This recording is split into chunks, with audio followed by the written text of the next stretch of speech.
The city was loud, full of lights and full of people, but for the alien mother and her small daughter, the streets were nothing but cold stone and hunger. The mother had silver skin that looked weak under the street lamps, her eyes large and tired, her clothes torn and dirty from many nights outside. Beside her sat her daughter, no older than 7 human years, thin like a shadow, her small hands holding her stomach as it growled again and again. They had been sitting there for hours, waiting for someone to notice, waiting for someone to give them even a small piece of bread. But humans passed by without looking. Some looked for a second, then quickly turned away. Some whispered to each other, their voices sharp and cruel. "Aliens don't belong here. They bring trouble. Keep walking." Others laughed, shaking their heads as if hunger was a joke. The mother lowered her head, ashamed, though she had done nothing wrong. She had run from war, from fire, from death. She only wanted a safe place for her child. But here on Earth she had found new pain.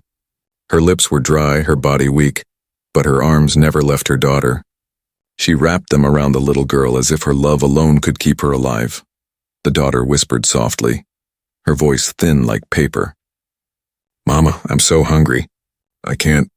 Her words faded. Her head leaned against her mother's chest, her eyes heavy. The mother's heart broke. She brushed the child's hair with shaking fingers. "Just a little longer," she whispered, though she had no food to give. "Hold on, my star. Please hold on." Around them the city moved on. Cars roared past. Neon signs flashed. Laughter came from warm restaurants where families ate together. The smell of cooked meat and bread filled the air, but for them it was torture. The girl's stomach growled louder. Then suddenly she bent forward, coughing from the emptiness. The mother cried out and held her close, panic in her chest. She looked around wildly, searching for help. "Please," she shouted to the crowd. "Please, my child. She needs food." But no one stopped. A woman in a red coat frowned and crossed the street. A man in a suit muttered, "Why don't they go back where they came from?" A group of young men laughed and pointed. "Look, the aliens are begging again." The mother's tears fell hot on her child's cold skin. She rocked her back and forth, whispering promises she knew she could not keep. The daughter's eyes closed, her small body limp in her arms. In that moment, time seemed to slow. The world kept moving, but for the mother, everything stopped. She thought of the long journey that had brought them here.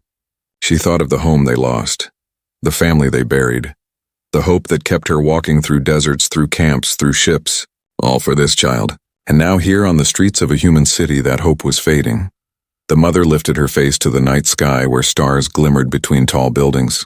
She prayed silently, though she did not know if anyone listened. She prayed for a miracle, for one hand to reach out, for one human to care. Minutes passed. People kept walking. The mother's voice grew weak. "Please," she whispered again, almost too soft to hear. "Someone, please." The daughter stirred weakly, her lips trembling. "Mama, cold," she murmured, then fell still again. The mother pressed her close, rocking, singing an old alien lullaby, her voice broken. The melody rose and fell like a dying flame, strange and sad but beautiful. A few humans slowed down, listening for a second, then shook their heads and walked faster, afraid of feeling something. And then it happened. From the edge of the crowd, one man stopped.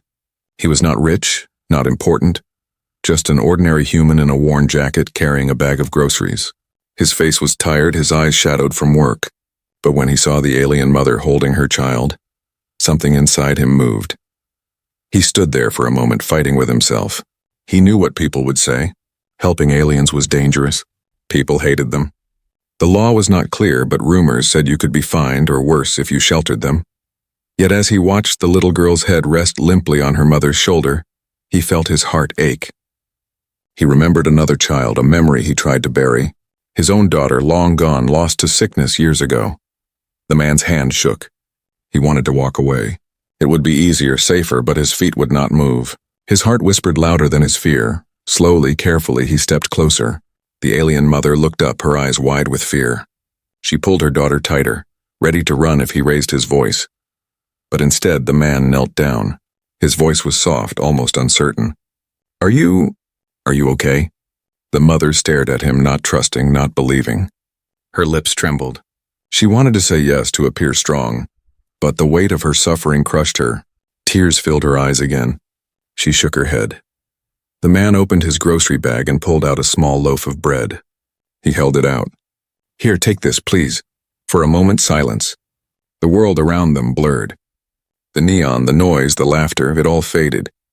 There was only the bread, the trembling hand of the man, and the hungry eyes of the child.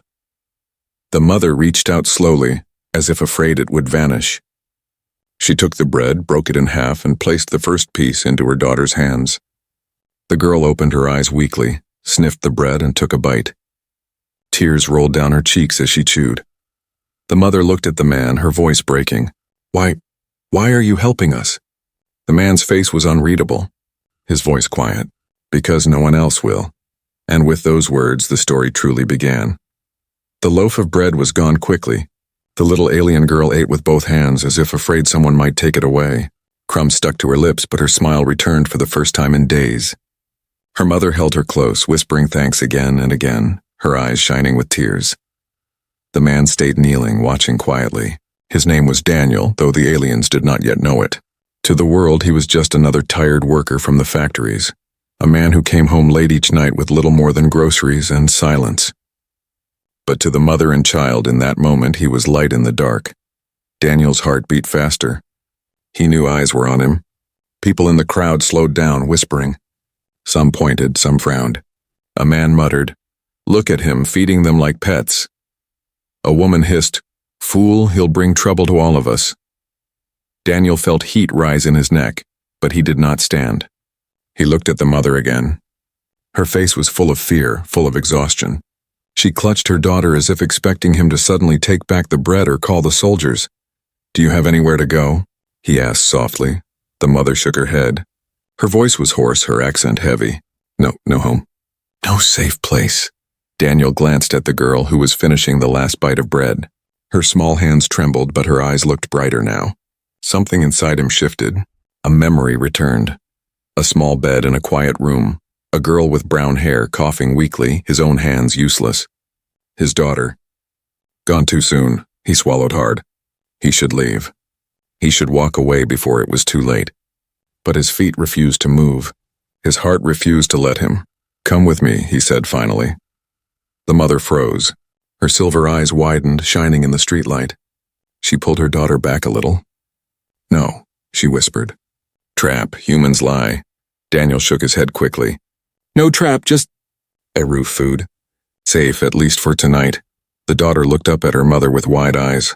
Her voice was soft, fragile. "Mama, please. I'm tired." The mother's chest ached. She looked around. The humans staring with cold faces. The soldiers walking on the far corner. The endless street that offered nothing but hunger. She looked back at Daniel. He did not smile, he did not force her. He simply waited, his hand open, his eyes tired but honest. At last, with trembling steps, she nodded. Daniel stood, adjusting his bag. "Follow me, quickly." They moved through the streets, shadows at their heels. The mother kept her daughter close, her other hand ready to run. Daniel walked a little ahead, checking corners, making sure no patrols were near. As they turned down smaller streets, the city grew quieter. Fewer lights, fewer people, only the sound of their footsteps and the distant hum of machines. The air smelled of oil and dust. The daughter stumbled once, too weak to walk fast. Daniel slowed and glanced back. Without thinking, he bent down. "May I?" he asked. The mother stiffened, but before she could answer, her daughter reached for him. Her little arms wrapped around his neck. Daniel lifted her easily, holding her as if she weighed nothing. She rested her head on his shoulder, already half asleep. The mother watched, her heart twisting with fear and confusion. Why was this human helping them? Why did he care? They reached a small building at the edge of the district, old and cracked with paint peeling off the walls. Daniel unlocked a metal door and led them inside. The hallway smelled of dust and old wood, but it was warm. He guided them into a tiny apartment, just 2 rooms and a kitchen. "Sit," he said, pointing to the couch. "I'll bring water." The mother sat slowly, holding her daughter close again once Daniel set her down. She looked around. The home was plain but clean. A shelf of old books. A picture frame turned face down. A jacket hanging by the door. Daniel returned with 2 cups of water. The girl drank eagerly, spilling some on her chin. The mother sipped slowly, still watching him with suspicious eyes. "Why?" she finally asked. Her voice was low, almost a growl. Why risk? Humans hate us. Why help? Daniel looked at the picture frame on the shelf. His chest tightened. He turned it over, showing it for just a moment. A little girl's face smiled from the photo. Brown hair, bright eyes. His daughter, she's gone, he said simply. But I still remember how she looked when she was hungry, when she was sick. I couldn't save her. Maybe I can save someone else. The mother stared at him speechless. Her daughter climbed onto her lap, already drifting to sleep again, her belly no longer empty. Outside, voices echoed faintly in the street, neighbors whispering, footsteps pausing near the door. Daniel's jaw tightened. He knew what they would say. He knew the risk. If the wrong person reported him, soldiers could come, and everything would be over. But when he looked at the sleeping child, when he saw the peace on her face, he knew his choice was made. Rest tonight, he said, lowering his voice. Tomorrow, we'll see what comes. The mother's eyes filled with tears. For the first time in many years, she felt something she thought was lost forever. Hope. The night grew colder outside, but inside Daniel's small apartment, there was warmth. The alien mother sat stiffly on the couch, her daughter curled against her side, already fast asleep. A thin blanket covered the child, one that Daniel had quietly placed over her without a word. The mother's eyes followed him everywhere. She did not relax. Every move he made, she measured with suspicion. To her, trust was a dangerous thing. Too many promises had been broken. Too many humans had spit on her kind. But here she was, sitting in a stranger's home because she had no choice. Daniel busied himself in the kitchen. He had little food, just rice, beans, and bread. But compared to the street, it was a feast. He set a small plate in front of the mother. Eat, he said simply. Her silver eyes narrowed. But hunger was stronger than doubt. She ate slowly, carefully, as if each bite might be stolen away. Daniel sat across from her, eating his own share in silence. The only sound was the small hum of the heater and the soft breathing of the child. After a long moment, the mother finally spoke. Her voice was quiet, almost like a growl. What is your name? Daniel, he replied. And you? She hesitated, then said, Serenia. Her hand brushed over her daughter's hair. And this is Lyra. Daniel nodded. He did not ask where they came from, or how long they had been here. He knew enough. Their clothes, their hollow faces, their silence. It told the story already. But outside, the story was not so quiet. Neighbors had noticed.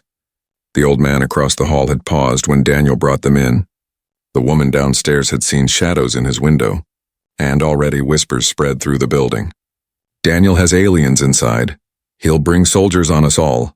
A soft knock came on his door. Daniel froze. Serenia tensed, pulling her daughter closer. Daniel opened the door just a crack. It was Mrs. Keller, the neighbor from down the hall. Her arms were crossed, her eyes sharp. I saw what you did, she hissed. Bringing them in here. Do you want the patrols to come?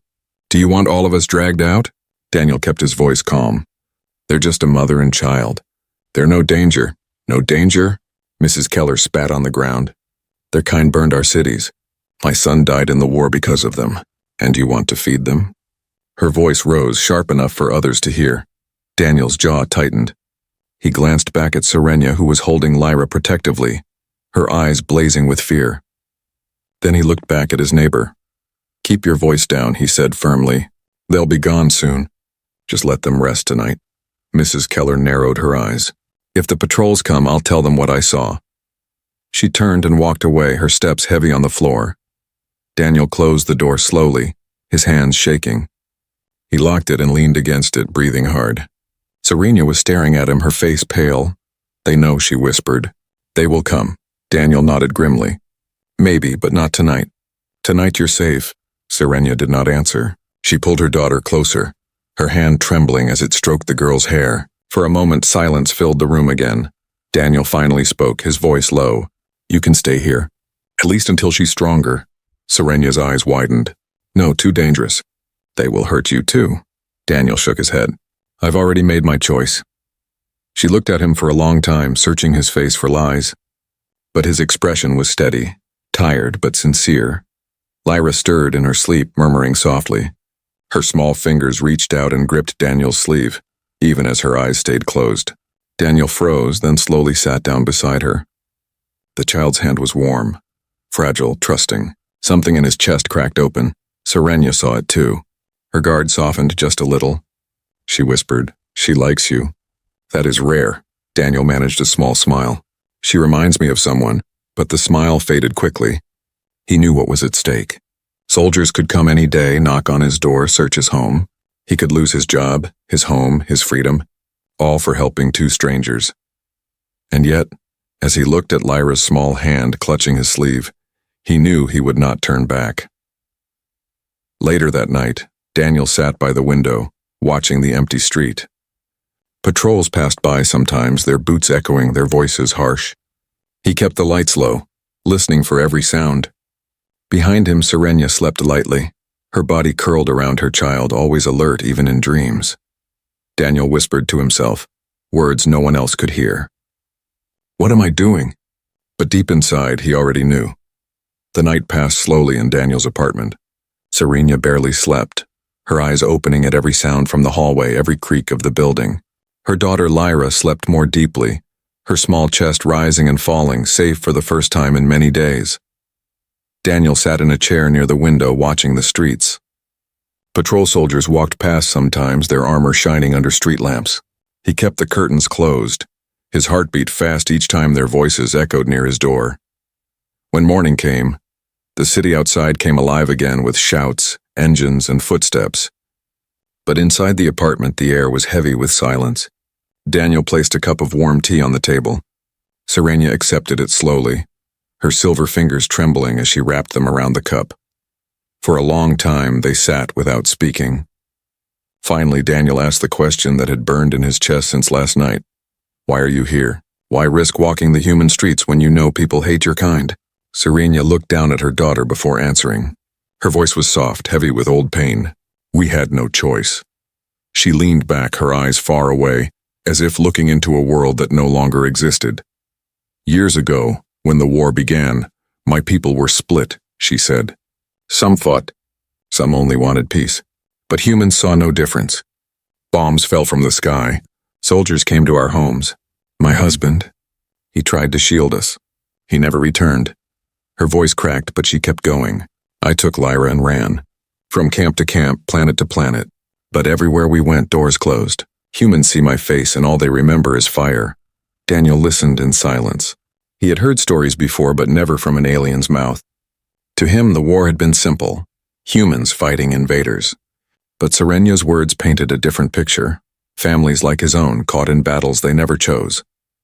He lowered his eyes. "My daughter died during those years," he admitted quietly. "Not from bombs. From sickness. But I blamed your people anyway. It was easier than blaming myself. Our fate." Serenia looked at him, her silver eyes glistening. For the first time, she did not see only danger in him. She saw grief, familiar and sharp, the kind that never truly healed. Before either could say more, heavy boots echoed in the hallway. Lyra stirred, half awake, clinging to her mother's arm. Daniel's blood ran cold. He motioned quickly with his hand. "Downstairs," he whispered. "The basement." "Go now," Serenia did not argue. She scooped Lyra into her arms and followed Daniel through a narrow door behind the kitchen. They crept down wooden steps into a small basement lined with shelves and old boxes. The air was damp and smelled of dust. Daniel shut the door above them just as a hard knock rattled the front door. "Open up!" a soldier barked. Serenia pressed Lyra against her chest, her heart thundering. She could hear Daniel's footsteps upstairs, moving toward the door. She wanted to run, to hide deeper, but there was nowhere else to go. Daniel opened the door slowly. Two soldiers stood there, helmets gleaming, rifles slung across their chests. Behind them, Mrs. Keller watched from the hallway, her arms folded with triumph. "We received a report," one soldier said coldly. "Aliens seen entering this building." "Have you seen them?" Daniel forced his face into calm. "No, no aliens here." The soldiers stepped inside without asking. They looked around, scanning every corner. One of them pointed toward the kitchen. "We'll search." Down in the basement, Serenia held her breath.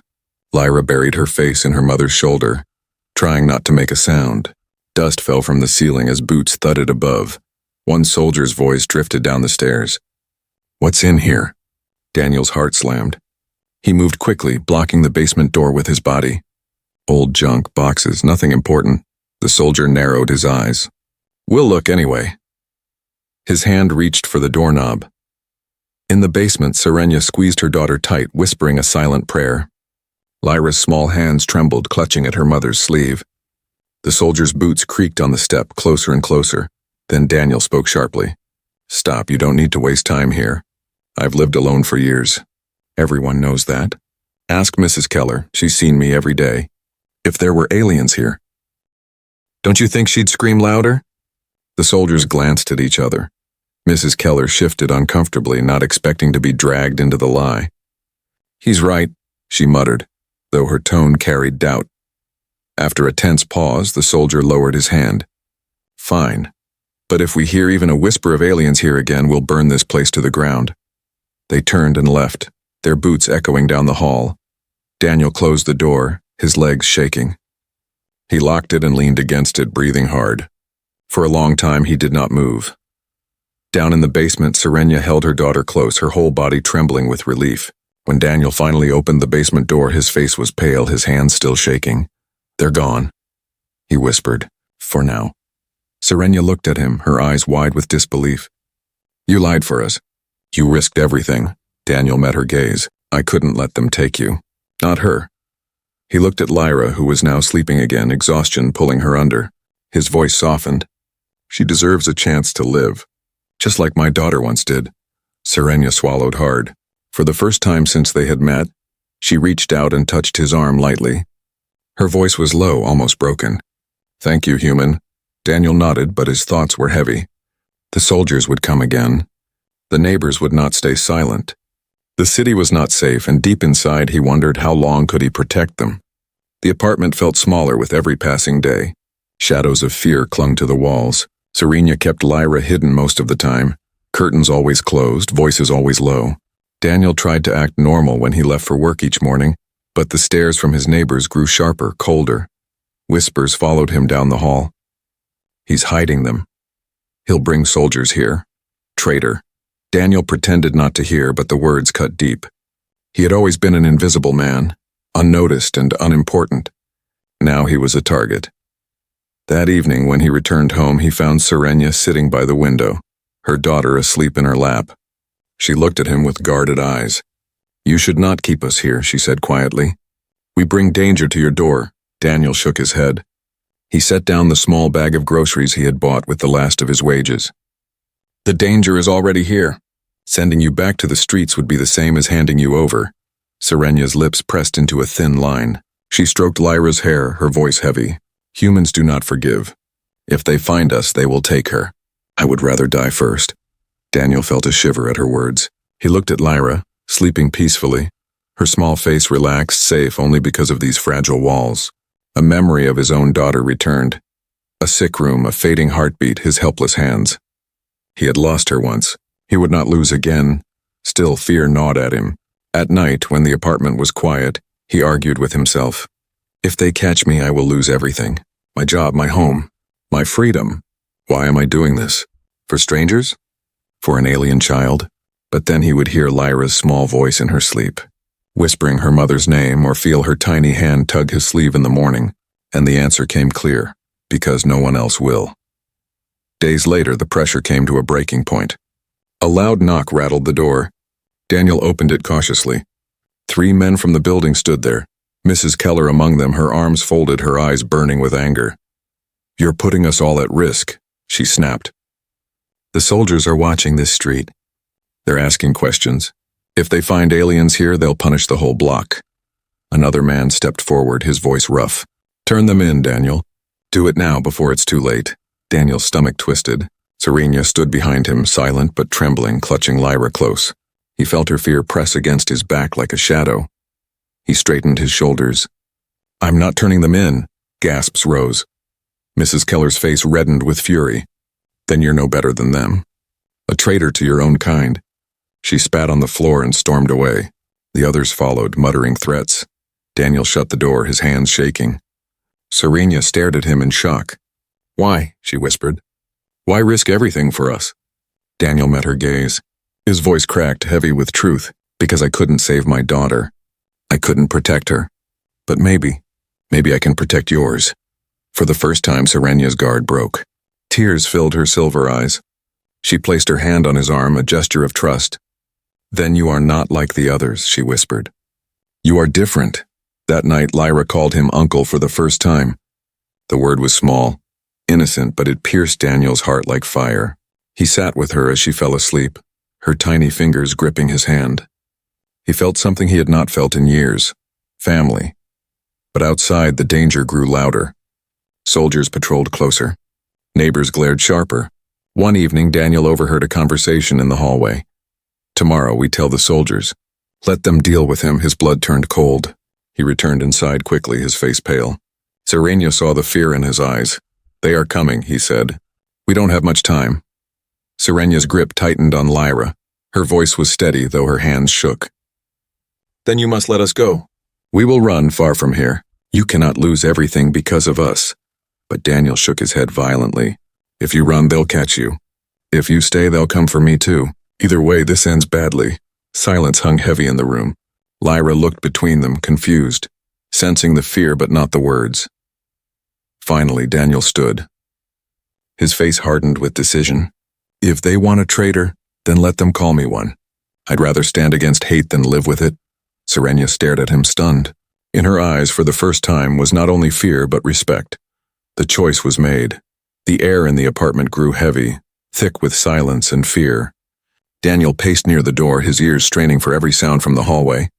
Serenia sat on the couch, holding Lyra close, her silver eyes fixed on him. She could feel the storm coming. That night, footsteps thundered outside. Voices barked orders. The sound of metal boots against concrete made Lyra flinch awake. She pressed her face into her mother's chest, trembling. They're here, Serenia whispered. Daniel's heart slammed in his chest. He moved quickly, pulling a small bag from under the bed. Inside were some food, water, and clothes he had prepared days before. He handed it to Serenia. Take this. If we need to run, you'll be ready. Serenia looked at him in shock. Run where? They will find us. They always find us. Daniel gripped her shoulder, his voice fierce but quiet. Not if I buy you time. Before she could answer, a pounding shook the door. Bang, bang, bang, open up. This is a security inspection. A soldier's voice roared. Serenia froze. Lyra whimpered softly, her small hands gripping her mother's sleeve. Daniel's eyes darted to the basement door. Go now! Serenia hesitated, her fear choking her. But Daniel's face left no room for doubt. She hurried down the stairs with Lyra, clutching the bag, her heart racing. The basement was dark and cold, but safer than the open room. Daniel pulled the basement door shut just as the front door shook again. Bang! He took a deep breath, then opened it. 4 soldiers stood in the hallway, rifles across their chests, eyes hard under their helmets. Behind them, neighbors peeked through cracked doors, their faces hungry for drama. Mrs. Keller stood proudly among them, her mouth curled into a cruel smile. Inspection, the lead soldier said. Step aside. Daniel forced himself to look calm. What's this about? We received reports, the soldier replied. Aliens have been seen in this building. We'll search every room until we find them. Daniel's pulse hammered. He stepped back, letting them enter. The soldiers spread out, scanning the small apartment. One checked the kitchen, another the bedroom. The lead soldier paced slowly, his eyes sharp. Daniel tried to steady his breathing, but sweat ran down his back. Every creak of the floorboards above the basement made his stomach twist. One soldier pointed at the basement door. What's down there? Daniel's throat went dry. Storage. Old junk. We'll check. The soldier moved toward it. Daniel stepped forward quickly, blocking the door. There's nothing there. Just dust and broken furniture. Waste of your time. The soldier narrowed his eyes. Move! Tension snapped tight in the air. Serenia held Lyra below, covering her daughter's mouth with trembling hands. She could hear boots above her, heavy and close. Lyra's small body shook with fear. Daniel's mind raced. If they opened the door, everything was over. He thought of his lost daughter, of Lyra's small hand calling him uncle, of Serenia's broken voice saying thank you. He could not let them be taken, so he did the only thing he could. He straightened, forcing his voice to steady. I told you it's empty. You don't trust me? Fine, search all you want. But first tell me, do you even know what you're looking for? A mother and a child? That's your great enemy? The soldier glared. Our orders are clear. Daniel's voice rose loud enough for neighbors to hear. Orders to drag children from beds? To starve mothers in the streets? That's not protection. That's cruelty. The neighbors gasped. Mrs. Keller hissed, "Watch your tongue, Daniel." But Daniel kept going, his voice shaking with anger. If you want to search, search. But know this, you'll find nothing but dust. And when you fail, maybe ask yourselves who the real monsters are. The lead soldier's jaw tightened.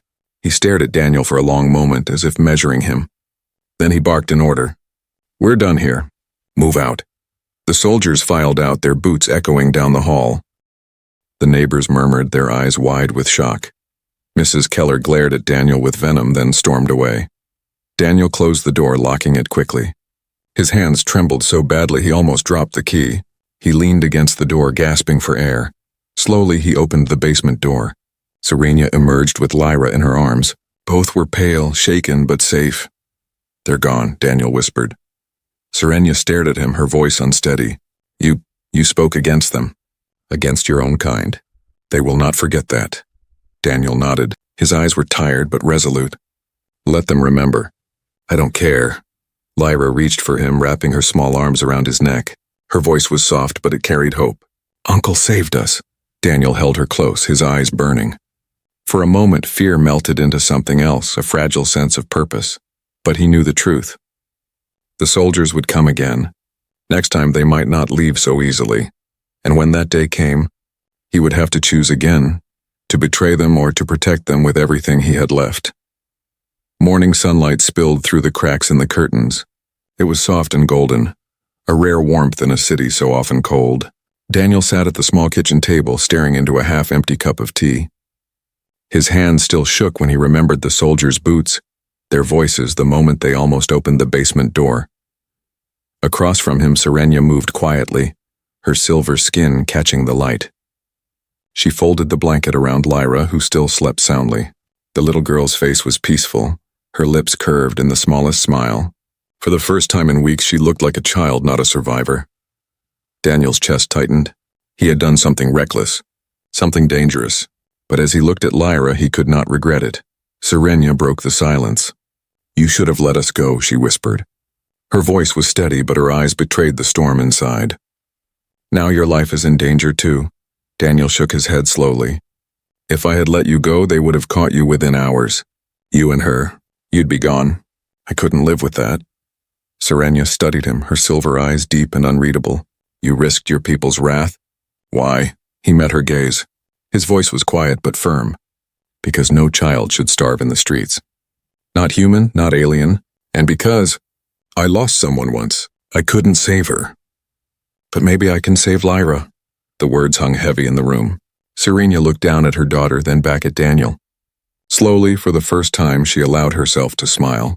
It was small, fragile, but real. Hours passed. Daniel left briefly to fetch supplies. He moved carefully, avoiding the eyes of neighbors. The streets buzzed with gossip, whispers of traitors, soldiers, and aliens. But Daniel kept his head low and returned safely. When he walked back inside, Lyra ran to him on unsteady legs, her small arms wrapping around his waist. "Uncle," she cried, her voice bright. The sound pierced Daniel's heart. He knelt and hugged her tightly, closing his eyes against the sudden rush of emotion. For a moment it felt like his own daughter had returned, alive in the laughter of this alien child. That evening, Serenia cooked for the first time. Daniel's food stores were simple, but in her hands the plain rice and beans became something warm and comforting. The three of them ate together at the small table. It was the first time Daniel had shared a meal with anyone since his daughter's death. As they ate, Serenia spoke softly. "My people are not all soldiers. Many are like me, like Lyra, families who only wanted peace. But the war, it burned everything. Even the memory of who we were," Daniel nodded. "Humans are the same. We remember what hurts us most. We forget the rest." Lyra looked between them, chewing slowly. She reached across the table and took both their hands in her small ones. "No more fighting," she said with innocence only a child could carry. "Just family." Silence followed her words. Daniel and Serenia exchanged a glance, and for the first time neither looked away. But peace was fragile. Later that night, Daniel stood by the window again. Patrol lights swept the streets. He knew the soldiers would return. Maybe not tonight, maybe not tomorrow, but soon. He thought about leaving the city. He had a brother who lived in the countryside far from patrol routes. Maybe they could hide there. Maybe, just maybe, Lyra could grow up without fear. The idea grew in his mind, risky but full of hope. Behind him, Serenia approached quietly. She placed a hand on his shoulder. "You are thinking of tomorrow," she said softly. Daniel nodded. "This city won't protect you, but maybe somewhere else."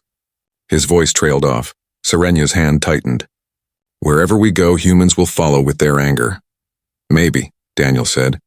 Then he looked at her, his voice firmer. "But not all humans. Not me." Her eyes softened. She believed him now. Truly. The night passed without incident. By morning, the three of them prepared to leave. Daniel packed what little he had: clothes, dried food, a few books. Serenia wrapped Lyra in a thicker coat, her hands trembling not from fear but from hope. Before stepping out, Daniel looked around his small apartment one last time. It had been lonely for so long, but now, for the first time since his daughter's death, it had felt like home again. He closed the door gently, not looking back. They walked quietly through the streets, blending into the crowd. The city roared around them, soldiers, merchants, machines, but to Daniel the noise was distant. All that mattered was the small hand in his and the mother walking at his side. Lyra skipped once, her laughter bright.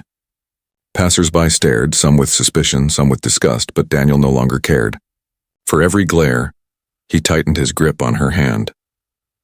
When they reached the edge of the city, the world opened into fields under a wide sky. Daniel stopped, breathing deeply as if he could already taste freedom. Serenia looked at him, her eyes shining with gratitude. "Whatever happens next," she said softly, "you gave us something no one else would." Daniel frowned. "What's that?" She smiled faintly. "A home." Lyra squeezed his hand. "And a family," she added. Daniel's chest ached, but in a good way. He looked at the horizon, the rising sun painting it in gold and red. For the first time in years, the future did not feel like a curse. It felt like a promise, yet deep inside he knew danger was not gone. Soldiers would search, neighbors would whisper. Humanity's fear would not vanish overnight.